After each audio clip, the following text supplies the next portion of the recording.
로마서 9장 14절 그런즉 우리가 무슨 말을 하리요? 하나님께 불의가 있느냐? 그럴 수 없느니라. 바울의 이 말씀은 우리에게 신앙에 대한 경각심을 일깨워주는 말씀이죠.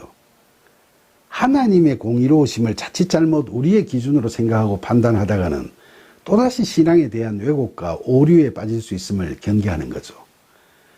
하나님의 공의로우심 그 자체도 하나님의 뜻에 따라 이루어지는 것인데, 그렇지 않고 우리의 언어와 이성으로 공의로우심에 대한 기준을 설정하다 보면 우리는 또 율법 아래 처하게 되고 말겠죠. 하나님의 공의로우심은 하나님의 작정하심에 따라 이루어지는 거지, 거기에 따른 하나님의 선택을 우리가 불의다, 불공평하다라고 간섭하거나 개입할 수는 없는 겁니다. 로마서 9장 15절 모세에게 이르시되 내가 긍휼히 여길 자를 긍휼히 여기고 불쌍히 여길 자를 불쌍히 여기리라 하셨으니, 바울의 이 말씀은 출애굽기 33장 19절에서 하나님께서 모세에게 나는 은혜를 베풀 자에게 은혜를 베풀고 긍휼히 여길 자에게 긍휼을 베푸느니라 라고 하신 말씀을 인용한 거죠. 이스라엘 백성들이 출애굽해서 광야로 와서 모세가 하나님께 율법을 받으려고 시내산에 올라간 후에 산에서 내려옴이 더뎌지자 백성들이 아론에게 아우성을 쳐서 금송아지를 만들게 하고 이걸 자신들의 신으로 삼아 절하고 날뛰다가 하나님의 진노하심을 받아 3,000명이 몰살당하는 벌을 받게 되죠. 그런데 십계명에서도 하나님께서 맨 처음부터 강하게 당부하신 우상을 만들거나 섬기지 말라는 말씀을 완전히 거역해버린 이스라엘 백성들의 잘못에 대해 하나님께서는 준엄하게 꾸짖으시고 일부를 멸하신 후에 다시 그들을 가나안 땅으로 인도하시죠.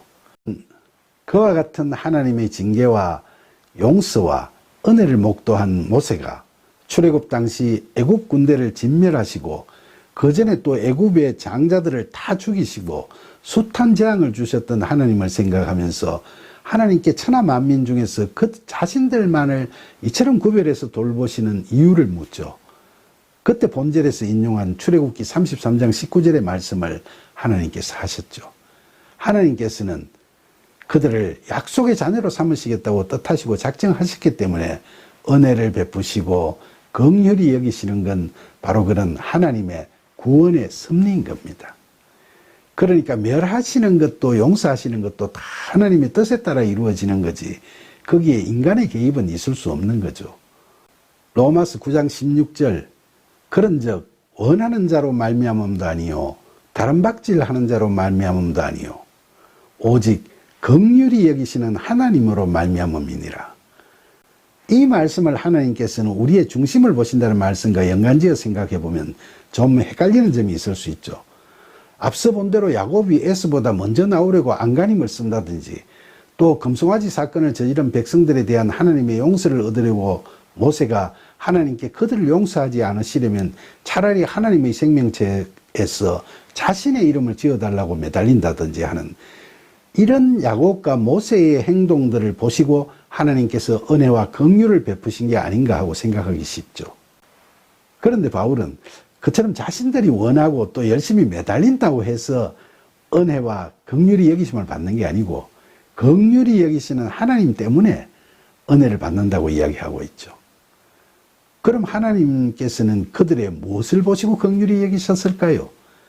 하나님의 축복을 받으려고 안간힘을 쓰는 야곱의 간절한 마음이나 하나님과 동행하려고 온 마음을 다하는 모세의 그 신앙, 그것이 바로 믿는 약속의 자녀의 중심이 되는 거죠.